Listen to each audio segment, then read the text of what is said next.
चाईबासा में सुरक्षा बलों और नक्सलियों के बीच भीषण मुठभेड़, इनामी जोनल कमांडर समेत 4 नक्सली ढेर, 2 नक्सली हथियार के साथ गिरफ्तार, सर्च ऑपरेशन जारी।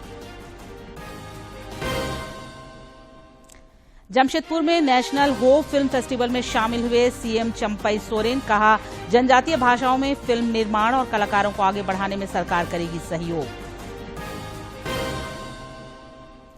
विशेष नमाज के साथ आज झारखंड समेत देश भर में मनाया जा रहा है ईद उल अजहा का त्योहार। राष्ट्रपति, प्रधानमंत्री, राज्यपाल और मुख्यमंत्री ने दी बधाई। और 19वीं राष्ट्रीय यूथ एथलेटिक्स चैंपियनशिप में झारखंड के खिलाड़ियों का बेहतरीन प्रदर्शन। पार्थ सिंह ने 100 मीटर में नए रिकॉर्ड के साथ जीता स्वर्ण, सविता मुर्मू को जेवलिन में कांस्य।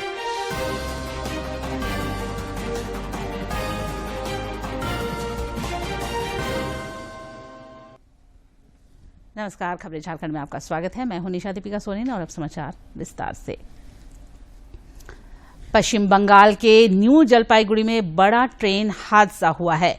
एक मालगाड़ी ने सियालदह जाने वाली कंचनजंगा एक्सप्रेस को पीछे से टक्कर मार दी। इस टक्कर में कंचनजंगा एक्सप्रेस की कई बोगियां पटरी से उतर गईं। शुरुआती रिपोर्ट के मुताबिक कई लोगों के मरने की खबर है, जबकि दर्जनों लोग घायल भी हुए हैं। बचाव अभियान के लिए आपदा टीमें घटनास्थल पर पहुंच गई हैं और बचाव काम शुरू कर दिया है। आप देख रहे हैं कंचनजंगा एक्सप्रेस है, ये पीछे यहाँ पे खड़ा था और पीछे से एक मालगाड़ी आके उसको ठोक दिया। 3 बॉगी अभी तक डिटेल्ड हुआ है, 5 फैटलिटी हुआ है, कैजुअलिटी हुआ है 5। अभी तक हम रेस्क्यू कर लिया है। और मालगाड़ी का जो आगे का इंजन है वहाँ पे गैस कटर लगेगा। आरपीएफ भी आगे है, हम लोग लोकल पीएस से आगे है। पश्चिमी सिंहभूम जिले के गुआ थाना क्षेत्र में आज सवेरे सुरक्षा बलों के साथ हुए मुठभेड़ में 4 हार्डकोर नक्सली मारे गए हैं। मारे गए नक्सलियों में 3 पर सरकार ने इनाम घोषित कर रखा था। एक महिला नक्सली भी मुठभेड़ में मारी गई है। जिले के पुलिस अधीक्षक आशुतोष शेखर ने घटना की पुष्टि करते हुए कहा कि 2 नक्सली को गिरफ्तार भी किया गया है और सर्च ऑपरेशन के दौरान भारी मात्रा में हथियार भी बरामद किया गया है। उन्होंने बताया कि कुछ नक्सलियों के घायल होने की भी सूचना है, जिनकी तलाश की जा रही है। इलाके में सर्च अभियान जारी है।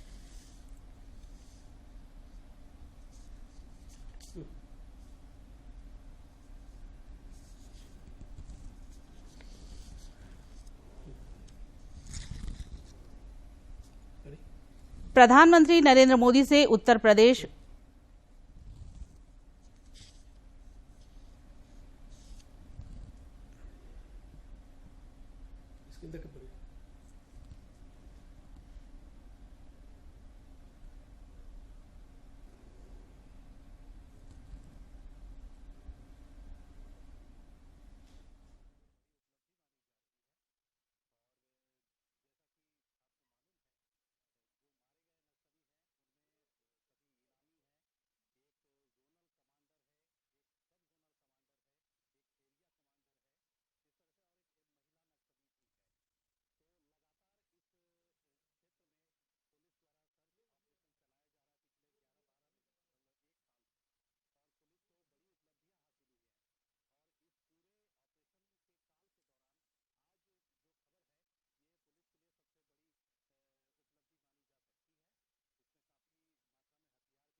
अभी ठीक है, अभी ठीक।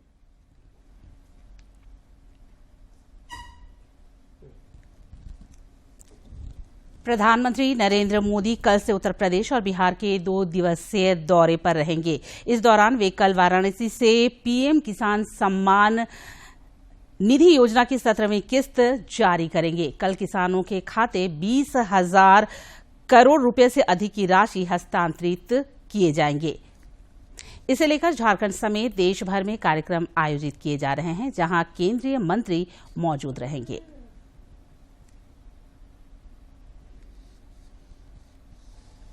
प्रधानमंत्री जी 18 तारीख को इसी महीने काशी से इस कार्यक्रम को कर रहे हैं, जहां किसान सम्मेलन में किसानों के खाते में राशि अंतरित की जाएगी।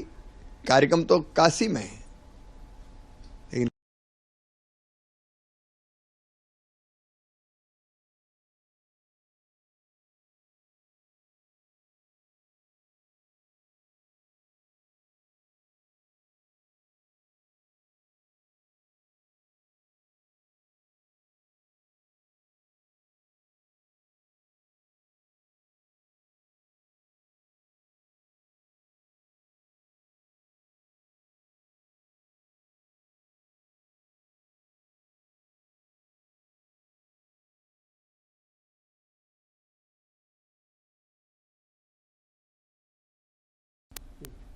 केंद्रीय शिक्षा मंत्री धर्मेंद्र प्रधान ने नीट के अभ्यर्थियों और उनके अभिभावकों को आश्वस्त किया है कि किसी छात्र के साथ अन्याय नहीं होगा।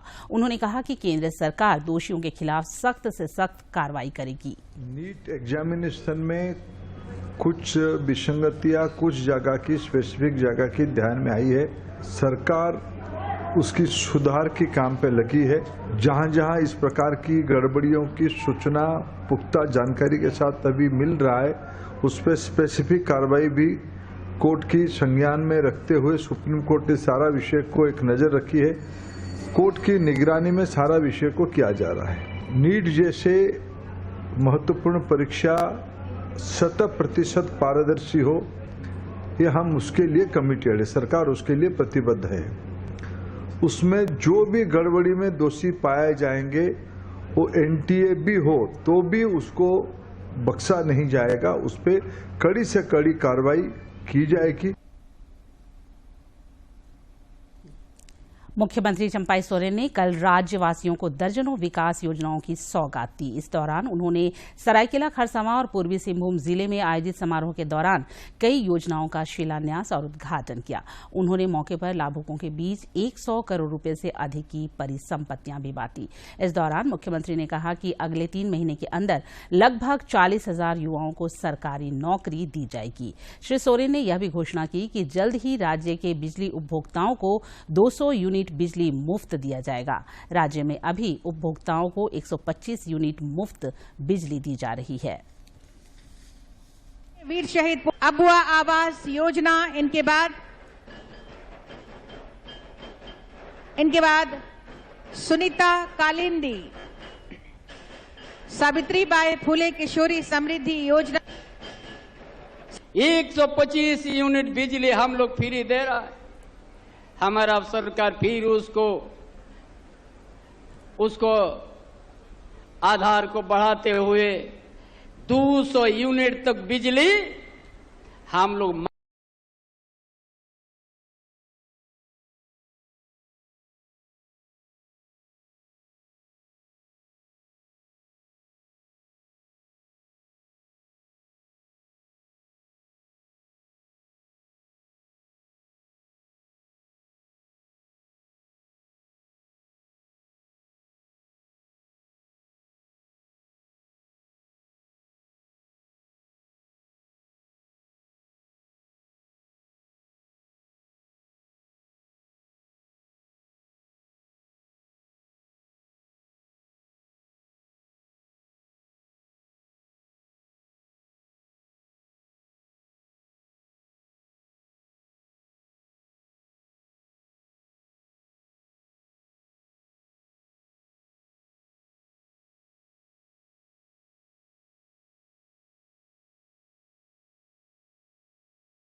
जनजाति भाषा चाहे हो संताल हो, मुंडा हो, कुड़ुक हो, सभी को क्षेत्रीय भाषा में कलाकारों को हर तरह का मदद मिलेगी।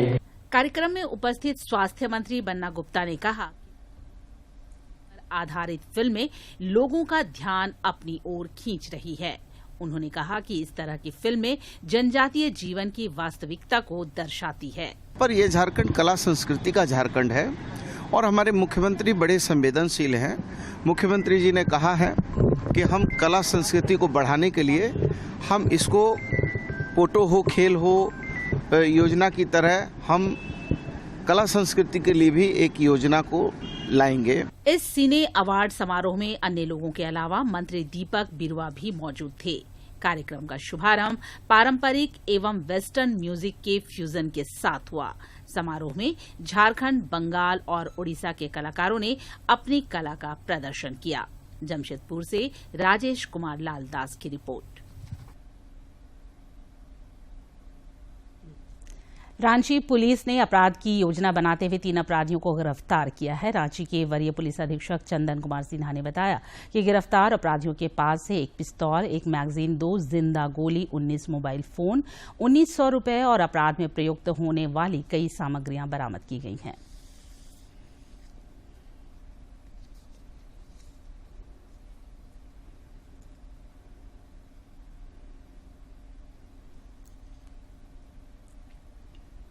बरामदगी भी हो गई।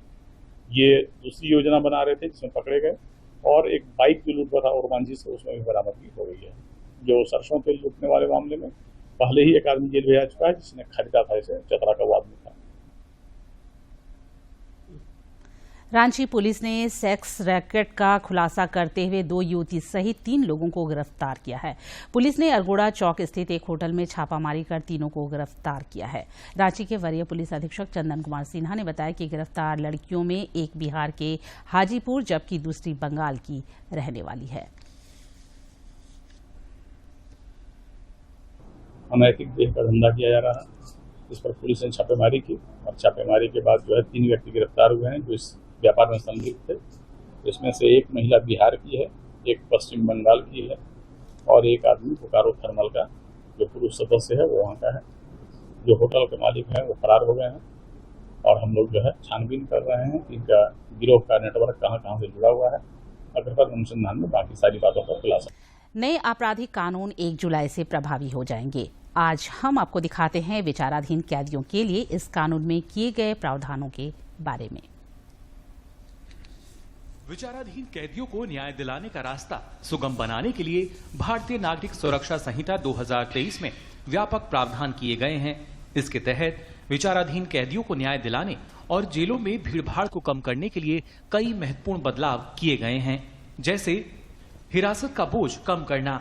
इसके तहत पहले किसी अपराध के लिए दोषी नहीं ठहराए गए अपराधी को निर्धारित सजा की 1/3 सजा काटने के बाद जमानत पर रिहा करने का प्रावधान है। इसका मकसद पुनर्वास का मार्ग प्रशस्त करना और अनावश्यक हिरासत अवधि को कम करना है। इस कानून के तहत एक अन्य महत्वपूर्ण बदलाव ये किया गया है कि अब अपराधी की जमानत के लिए आवेदन करने की जिम्मेदारी उस जेल अधीक्षक की होगी जहां आरोपी बंद है।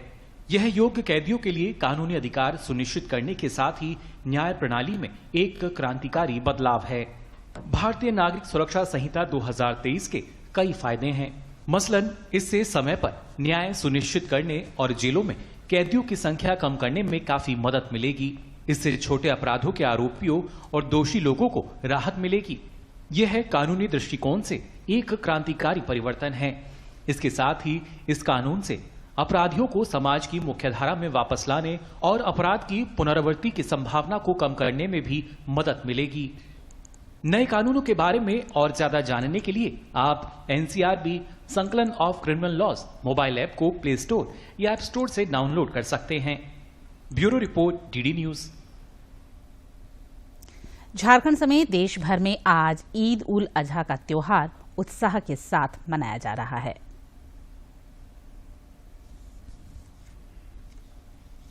नमाज अदा करने का रिवाज है। दिल्ली की जामा मस्जिद में भी नमाज अदा की गई और देश की प्रगति, विकास, आपसी सौहार्द और भाईचारा बढ़ाने के लिए सामूहिक दुआ की गई। राष्ट्रपति द्रौपदी मुर्मू ने देशवासियों को बधाई दी है।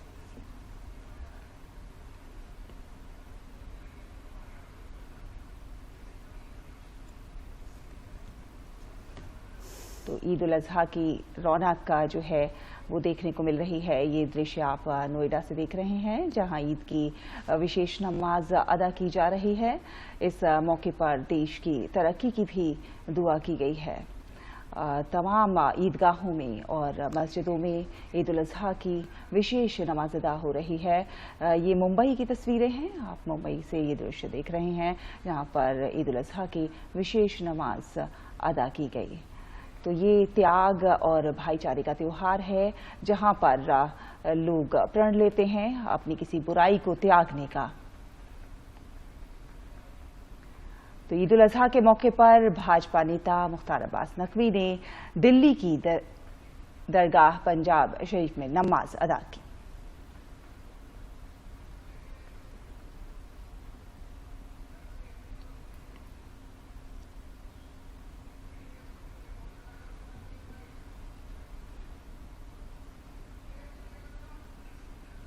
पूरी दुनिया का अलग मुल्क है, जहां पर कि सभी धर्मों के, सभी मजहबों के मानने वाले रहते हैं और दुनिया के जितने भी त्यौहार हैं, जितने भी जो है फेस्टिवल्स हैं, वो हिंदुस्तान में मनाए जाते हैं। ईद हो, बकरीद हो, होली हो, दिवाली हो, क्रिसमस हो, उनको मिलकर के मनाते हैं। इसी को कहा जाता है कि अनेकता में एकता, इसी को कहा जाता है एक भारत श्रेष्ठ भारत।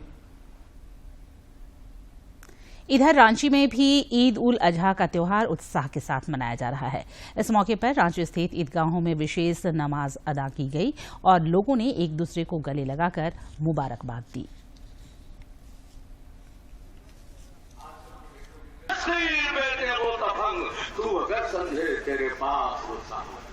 वो ईमान की दौलत चौथे में रुकू है, इसी तरह से नमाज मुकम्मल।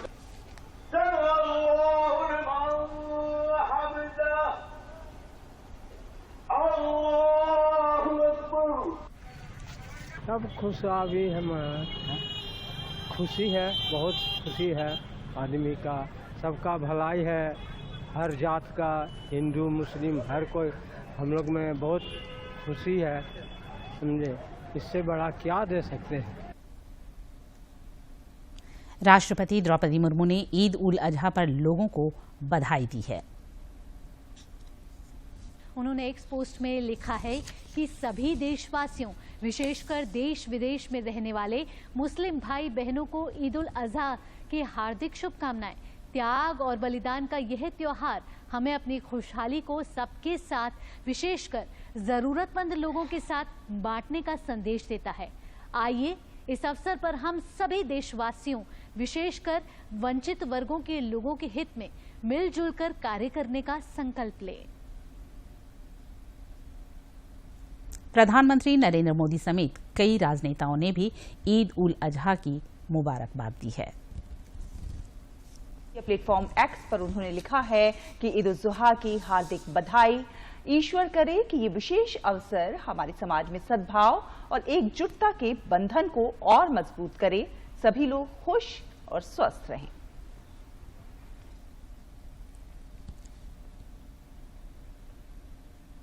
इधर राज्यपाल सीपी राधाकृष्णन और मुख्यमंत्री चंपाई सोरेन ने भी राज्यवासियों को ईद उल अजहा की मुबारकबाद दी है। राज्यपाल ने अपने ट्वीट संदेश में कहा है कि त्याग और बलिदान का त्योहार ईद उल अजहा हमें आपसी सद्भाव, एकता और भाईचारे का संदेश देता है। उन्होंने कहा कि इस पावन अवसर पर मैं सभी लोगों की तरक्की और खुशहाली की कामना करता हूं। और अब देखते हैं फटाफट अंदाज में जिलों की खबरें।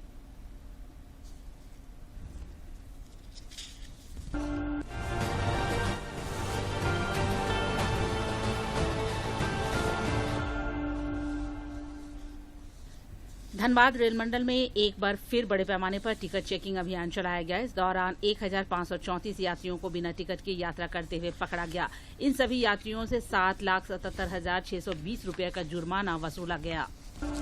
रेलवे आरक्षण केंद्र हटिया में एक संदिग्ध व्यक्ति को प्रीमियम तत्काल रेलवे आरक्षण टिकट के साथ देखा गया। संदेह होने पर उससे पूछताछ की गई। पूछताछ में उसने कबूल किया कि रुपयों के लालच में वह दूसरे व्यक्ति के लिए टिकट ले रहा था। बाद में आरपीएफ ने उसे हिरासत में ले लिया। रांची जिले के पिस्का नगरी थाना क्षेत्र के पिस्का रेलवे क्रॉसिंग के समीप रेलवे लाइन में नगड़ी के एक व्यक्ति की ट्रेन से कटकर मौत हो गई। मौके पर पहुंची नगड़ी पुलिस ने शव का पंचनामा कर पोस्टमार्टम के लिए रिम्स भेज दिया।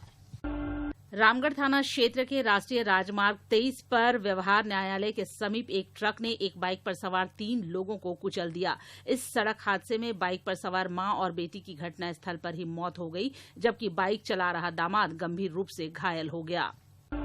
गुमला जिले के पालकोट प्रखंड स्थित उत्तरी भाग पंचायत के शाही चट्टान गांव की 2 सगी बहनें चेक डैम में नहाने के दौरान डूब गईं। इस हादसे में छोटी बहन की मौत हो गई, जबकि बड़ी बहन की हालत गंभीर बनी हुई है। रांची के मैकलुस्कीगंज थाना क्षेत्र में आगजनी कर मजदूर को जिंदा जलाने वाले एक अपराधी नरेश यादव को पुलिस ने गिरफ्तार किया है। पुलिस ने उसके पास से एक राइफल और 3 गोली बरामद किया है। एसएसपी चंदन कुमार सिन्हा ने बताया कि घटना में शामिल अन्य अपराधियों की गिरफ्तारी के लिए छापेमारी अभियान जारी है। कोडरमा थाना अंतर्गत लखीबागी में ग्रामीणों ने दुर्घटना में मारे गए युवक के शव के साथ सड़क जाम कर दिया। इससे पटना रांची रोड पर वाहनों की लंबी कतार लग गई। वहीं यात्रियों को भारी कठिनाई का सामना करना पड़ा। राष्ट्रीय विधिक सेवा प्राधिकरण नई दिल्ली और झालसा रांची के निर्देश पर जिला एवं सत्र न्यायाधीश सह डीएलएसए अध्यक्ष ऋषिकेश कुमार के मार्गदर्शन में उपकारा खूंटी में जेल लोक अदालत सह कानूनी जागरूकता शिविर का आयोजन किया गया। इस दौरान कैदियों को उनके अधिकारों की जानकारी दी गई। सीएमपीडीआई के चेयरमैन और मैनेजिंग डायरेक्टर मनोज कुमार ने कर्मियों को शपथ दिलाकर स्वच्छता पखवाड़ा की शुरुआत की। पखवाड़ा के दौरान सिंगल यूज प्लास्टिक को खत्म करने के लिए जागरूकता अभियान, प्लास्टिक अपशिष्ट प्रबंधन, स्वच्छ पेयजल और स्वच्छता अभियान, अपशिष्ट कचरे का निपटान जैसी गतिविधियां आयोजित की जाएंगी। राजधानी में पहली बार लड़कियों के लिए फुटबॉल लीग चैंपियनशिप का आयोजन होगा। स्वर्गीय अमिताभ चौधरी के नाम से आयोजित इस प्रतियोगिता का उद्घाटन 20 जून को होगा। छोटा नागपुर एथलेटिक्स एसोसिएशन इस प्रतियोगिता को आयोजित कर रहा है। इसमें रांची जिले की 19 टीमें हिस्सा लेंगी।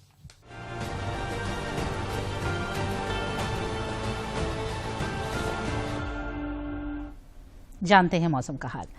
राज्यवासियों को मानसून का अभी कुछ दिन और इंतजार करना पड़ेगा। मौसम विभाग के अनुसार मानसून आगामी 23 से 25 जून के बीच झारखंड में दस्तक दे सकता है। इधर राज्य भर में तेज धूप के साथ उमस और गर्मी से आम जनजीवन प्रभावित है। मौसम विभाग के पूर्वानुमान के अनुसार गढ़वा, पलामू, सरायकेला और पश्चिमी सिंहभूम जिले के लोगों को आज भी हीट वेव का सामना करना पड़ेगा। इसे लेकर विभाग द्वारा अलर्ट जारी किया गया है। तापमान में बेतहाशा वृद्धि के कारण जहां एक ओर लोग परेशान हैं, वहीं दूसरी ओर यह किसानों के लिए लाभकारी सिद्ध हो रहा है। इन दिनों हजारीबाग का तापमान 40 डिग्री से ऊपर चल रहा है, जो अब तक का रिकॉर्ड है। जिले के अनेक किसान हजारीबाग, पटना रोड और रांची रोड से गुजरने वाले राहगीरों और बस यात्रियों को गन्ने का रस बेच रहे हैं, जिससे प्रत्येक किसान को प्रतिदिन 1000 से 1500 रुपये की आमदनी हो रही है।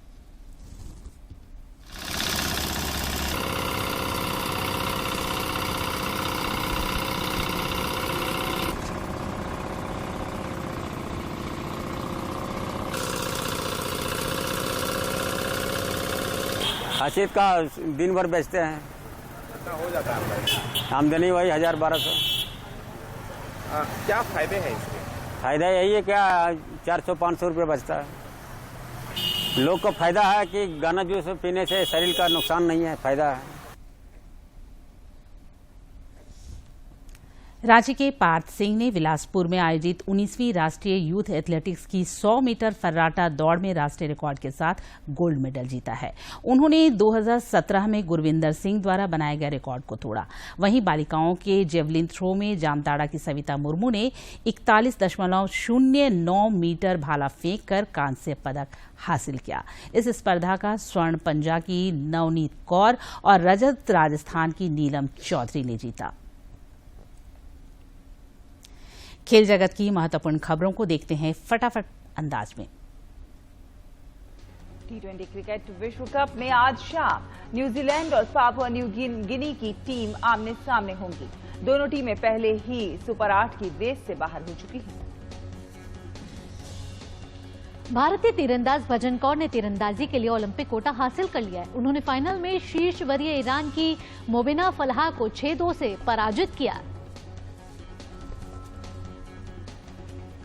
भारत के शीर्ष वरीयता प्राप्त टेनिस खिलाड़ी सुमित नागल को पेरूगिया चैलेंजर टेनिस टूर्नामेंट में रजत पदक से संतोष करना पड़ा।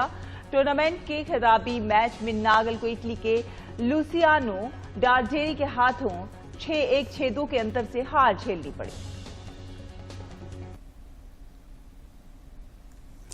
आज के दिन की ऐतिहासिक और महत्वपूर्ण घटनाओं पर डालते हैं एक नजर।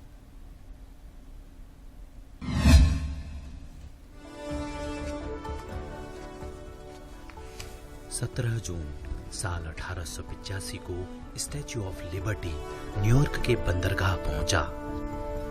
यह संयुक्त राज्य अमेरिका में न्यूयॉर्क शहर में लिबर्टी द्वीप पर स्थित एक विशालकाय प्रतिमा है।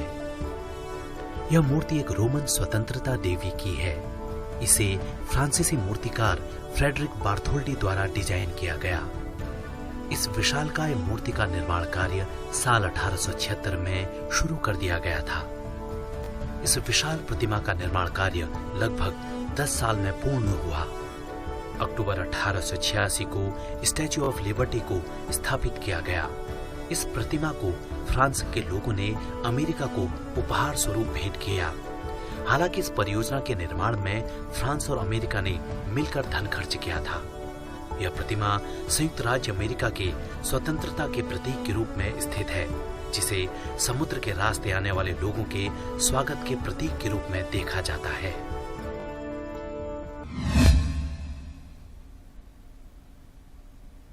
और अंत में मुख्य समाचार एक बार फिर।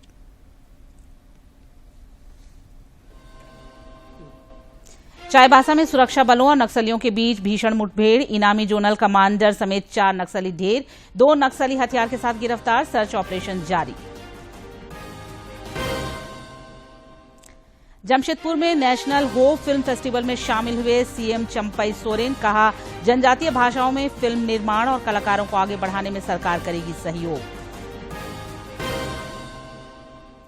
विशेष नमाज के साथ आज झारखंड समेत देश भर में मनाया जा रहा है ईद उल अजहा का त्योहार। राष्ट्रपति, प्रधानमंत्री, राज्यपाल और मुख्यमंत्री ने दी बधाई।